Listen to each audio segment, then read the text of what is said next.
the Art and Industry of Business and Living podcast, discussing conscious choices around business, money, life and living, and creating a greater future for you and the planet. So welcome everybody to the Art and Industry of Business and Living. You're with Simone Milasas, your host, and I am in Melbourne, Australia, and it's nice and early, just finished a Choice Possibilities class, heading to the airport soon to go home for 2 weeks, which is very, very exciting.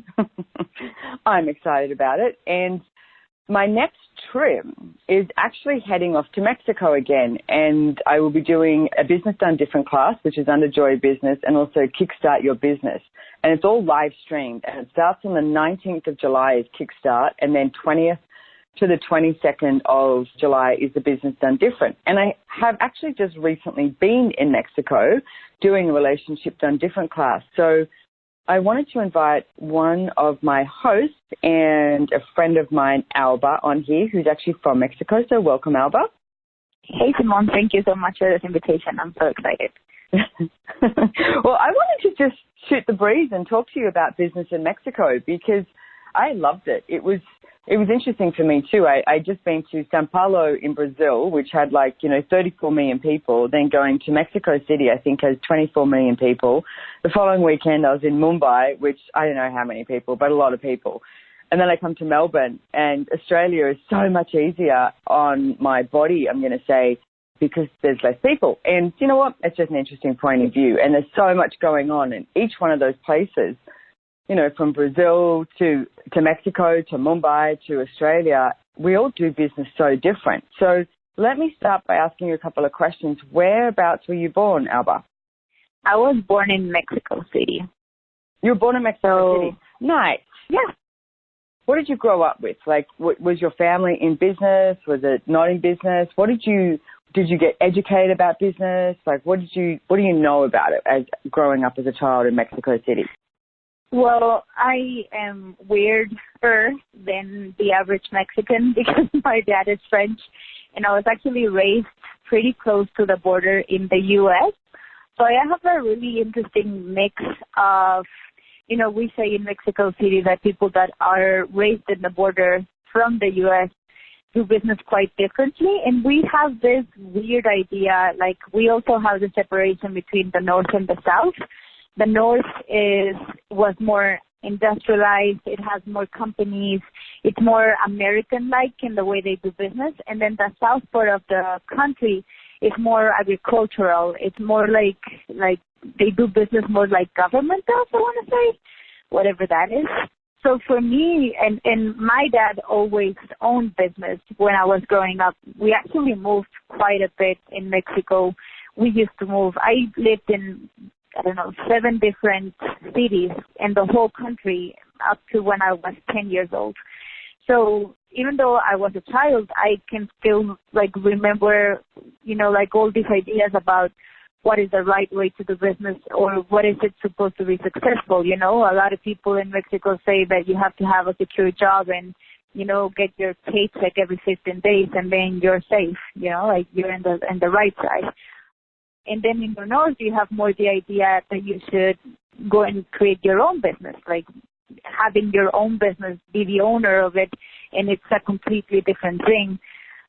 And at the same time, most of my life I've been involved in working with North American companies, so I'm pretty used to the way that the U.S. does companies.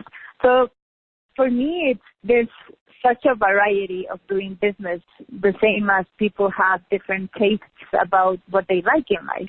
There's so many flavors. There's so many options that you can actually choose. It really depends. And frankly, when I found the joy of business and your book and all the classes that I've taken with you, it really boils down to what do you like? What do you enjoy? Do you want to be your own boss in your own company, or do you want to work with a company that has you secure in with all these paychecks and all this insurance things that you can get out of bonus? That's all fine. That's all good, as long as you really are enjoying it. And I know that you that as well for your life. So how possible is that being like a female growing up in Mexico? Because, I mean, as you mentioned, it's the same thing in a lot of different places. Like, I mean, I know I grew up and my father was like, you should get a good, safe job, which meant that I was working in a bank or doing something like that I got my paycheck, every week or every fortnight. And I knew what was coming. And I was like, really? I'd rather stick needles in my eyes than get a good, safe job. I was like, there's a whole world out there. Like, what adventure can I have? So what is that like being, two things, being a female and also the level of education. Because one of the things I noticed is in Australia, you don't need to go to college to earn a lot of money, to get a great job, unless you're going to be something like a doctor or a lawyer or, something like that. Whereas in America, if you don't go to college, it's like, well, there you go. You're working at McDonald's for the rest of your life, sort of thing. So what is that like in Mexico? Do you need to have a higher level of education? What about being a female? It's like, how does that all work? Yeah, in Mexico, it's the same as in the U.S. Basically, if you have a college degree, 80% chances that you're going to have way more money than the average Mexican. And we do have this polarization in the economy. I think it's like 2% of the families in Mexico own like most of the wealth. Like 80% of the wealth in Mexico is owned by two families. And then the rest just, it trickles down. And for sure, I remember when I started my last corporate job, I used to work as a customer relationship management for an insurance company. And it was really fun. I learned a lot when I was there, but then it sort of started changing so much up to the point that I was super bored because there was nothing new that I was really learning. And then like the energy of the company was more focused of only results without really looking at what was being created by all the staff that they were hiring. So it started to be more like a male-driven energy, kind of, we don't care who we stop on as long as we have the results. And I was already bored with the job because I was doing it for way too many years. So it was like, okay, time to move on. I'm done. I need something new. And I changed completely. But in Mexico, if you're a woman, chances are that you're going to be better paid than a man, even though you're doing the same job.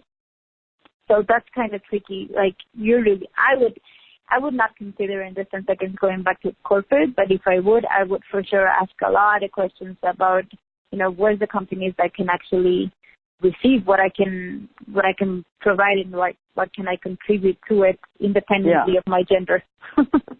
And also I would say, and I don't know fully about Mexico, that's why we're having this conversation, and that theme is throughout the world. And one of the things that I noticed is if you don't have a point of view about it, it usually doesn't end up creating a significance in your life. Like I always kept working and kept doing different things. So people started valuing the contribution I was and not whether I was male or female.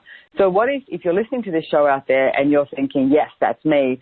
I can never seem to, get paid more because I'm a woman, blah, blah, blah. If you make that significant, that is what will always be significant. But what if you actually have a look at what the contribution that you be and ask about that? Because, one of the things is, it's like you can never truly compete with anyone else. It's like no one can compete with you except for you. Competition is based on not knowing what you can create. So what if you knew what you can create and that's where you function from? Different reality, different world. So what are some of the things too, like if someone was desiring to come to Mexico and do business, what would you suggest? Because I know for me, it's like, everyone was like, don't wear your jewelry, don't do this. And it was like, okay. But then I arrived at the airport and my friend Claudia, our friend, said to me, well, have a look around. No one's wearing jewelry. And I was like, good point. Like, don't wear my diamonds and pearls like out in Mexico City, downtown. But if someone wants to do business in Mexico, what are some of the top tips that you could say for coming and doing that? Or is it possible? Do they welcome that? Like, what does that look like? Oh, yeah. Oh, totally. Mexico has many treaties to do business with many countries. Of course, we have big ties with the U.S. and with Canada. But as I said in the beginning of this conversation, the north part of the country has more ties with, with the manufacturers. that's where you would find a lot of companies that are based, that if you really know how to do your job, like Mexicans are hard workers. I don't know where we got the stigma that we don't work. If you are here in Mexico City, 6 a.m., it's already like the main streets are already cluttered with traffic. Like it's complete stop because there's so many people already going for work. And that doesn't stop until like 9 a.m. So you have a constant flux during 3 hours of people just going to work. And we work for long hours. We do have this idea that you really need to work for a long time to get your money worth, which is how does it get better than that, because I know that's not the case. But if you know how to do your work, then you'll have a big opportunity to create different kinds of business. The big companies that I know that are working here have to do with automobiles.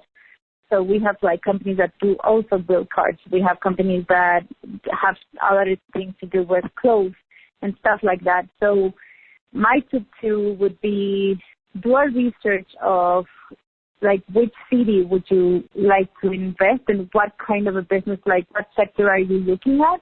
Because that would really depend on the way that those Mexicans do business. Northern part, they do business more than like Americans. And in Mexico City, that's the same case. But in the rest, it's more like you would manage a family company. It's that contrast of how do you manage your company. If you're in maybe Monterrey, which is a large city up north, you would have a combination of two because they would manage it as a family business, but they are super close to the U.S. So you would have to be paying attention to both sides. Am I making any sense? Yeah, you are. It sounds like any other place in the world. So, and it's like what we're looking at is, I mean, Alba's worked with me for a while now. She actually organizes all of the translation of my books all over the world. And we have the Joy Business book, we have the Getting Out of Debt Joyfully, and now we also have Relationship, Are You Sure You Want One? So she's working with people all over the world, getting the books translated, etc. And I will be coming to Mexico. So, and like I said, the class is live streamed, so you can jump on from anywhere in the world. And I always love going to different areas and doing a class based in there because there's usually like this theme of what shows up, and you never really know what it's going to be like, you know, a difference from Australia to, you know, doing something in Brazil to Mexico to doing something in Germany. And if you jump on, you can ask any questions you want on the live stream, but business done different. And one of the things that we will be exploring is how would you like to do business? Like what works for you? What would you like to create? Because I know for myself, many years ago, I came up with some ideas that I wanted to do with exporting and importing in Australia. And I remember my father looked at me, who was an accountant, and he said, well, you've chosen a business that's going to take a lot of hours. It's going to, you know, be this, it's going to be that. And he had all these definitions of what that was. And I remember looking at him thinking, I know I can do this different. And I also know that I can't talk about it yet. Because if I start talking about it, people are just going to think I'm weird and might shut me down. And I knew that I just had to like put one foot in front of the other and keep creating and keep doing and being everything that I knew that I could be, no matter how different it was. Because the thing is, how many times do you try and create something that's already been done before? Well, what do you know? What do you know about business that you know you can do it and be it different and allow a completely and utterly different possibility to show up? And, oh my goodness, the difference is having joy in it as well, having the joy of business. So, Alba, what's some of your tools that you use when you're creating your business, like just 2 or 3? Actually, I wanted to ask you a question. Can I start with that? Because before we jumped in the line, I was really looking at where did it all started to shift for me? Because when I found Access Consciousness, I was not in debt, but I was literally living not day to day, but month to month. You know, you pay the bills from, you know, the lease of your apartment, and I would pay the credit cards, and I would have literally $2 in my purse after spending all that or paying all of that. And what I noticed is when I started using Access, when I started using the tools, I would totally have this point of view like, wow, these classes are super expensive. What is going on with these people? How can they even dare to put this price on the classes? And now I look at it and I was like, oh, I was so cute. Oh, my darling. Because it's all shifted big time for me. But what I noticed was that it really started changing when I was willing to throw my mind away and starting following the energy. So my question to you is, how does that look for you? Because I know that I can look at it from a small place or a basic perspective, but if I would like to go even bigger into that, how do you do that? How do you live that in your business? How does it look like for you following the energy? Well, one of the things I like to call it is the yes-no universe. And it's definitely something that I've been playing with a lot, because I am definitely a culprit of having to look at making the right choice. And if I don't make the right choice, then I've decided I'm wrong. And that's something I've been working on since about March this year. And it's not about just running a few processes and having it go away. It's like even yesterday, there's a whole bunch of stuff that showed up in my world where I realized how much that I look at the right and wrong rather than what else is possible and following the energy. So many of us have made it so necessary to be right in our choice rather than, so this is what I do. It's like, ask a question. Okay, so, I don't know, going somewhere in the world, and it's like, someone asks me, it's like, you get yes, no. You don't try and work out the how. You don't try and control it.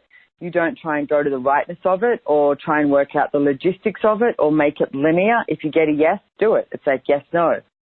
Because so often, not ever, not one day do you have where at the end of your day it shows up and you go, wow, that day was exactly as I thought it was going to be. It's like always different.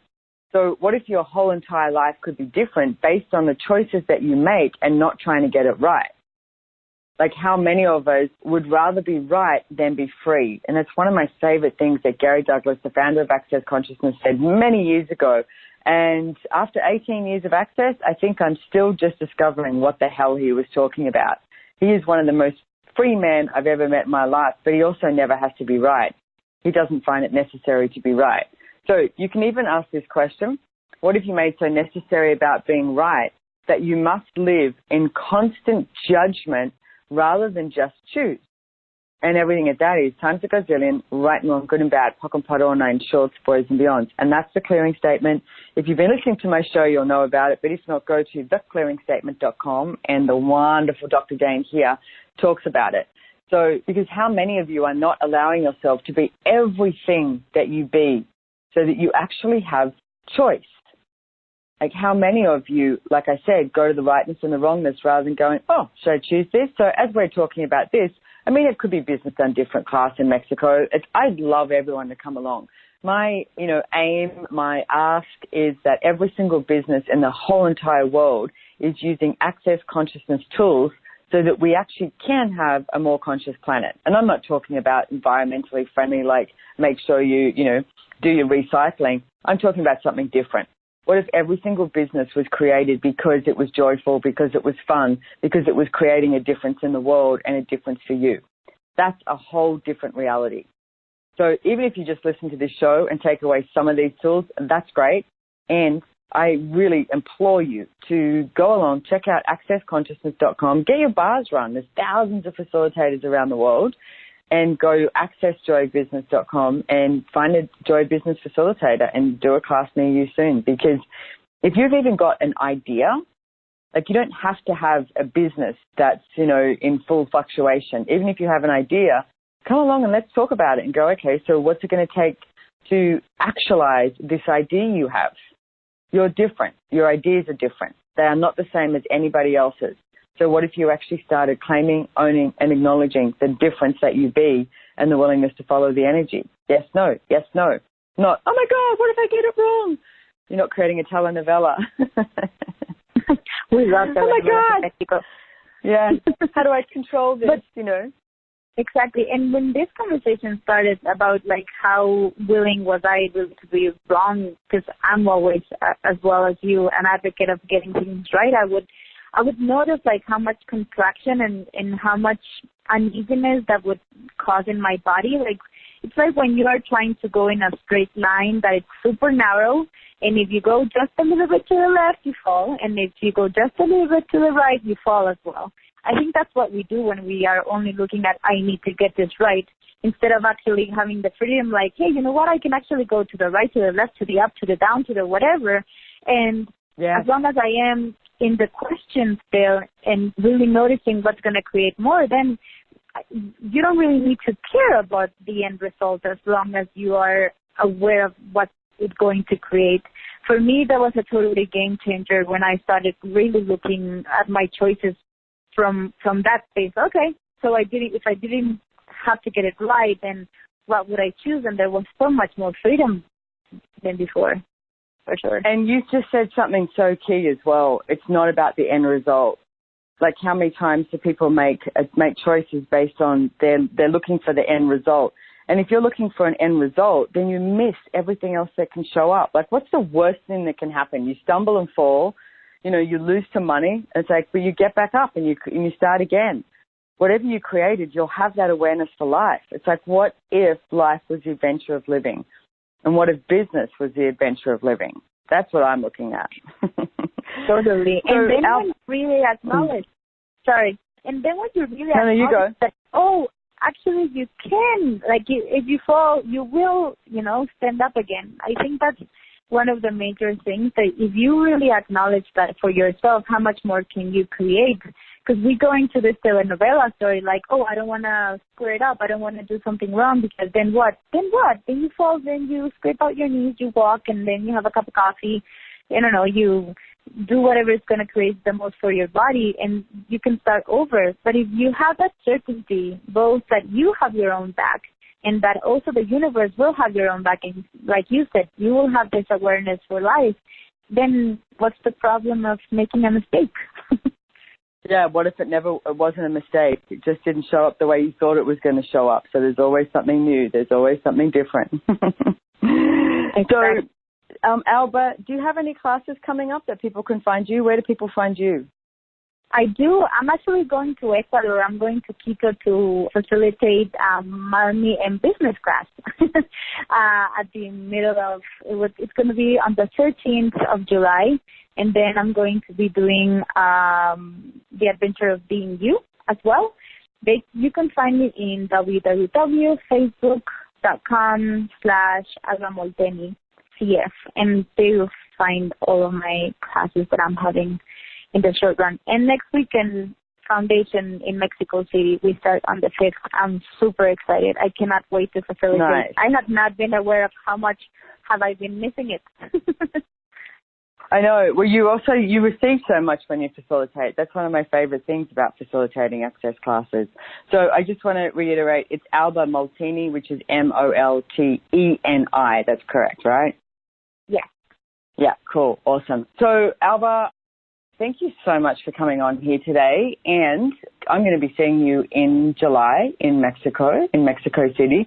And like I said, on the 19th of July, we start with Kickstart Your Business, the evening class. And then from the 20th to the 22nd, we've got Business Done Different, 3-day class. You get a manual. It's awesome. There's no prerequisites.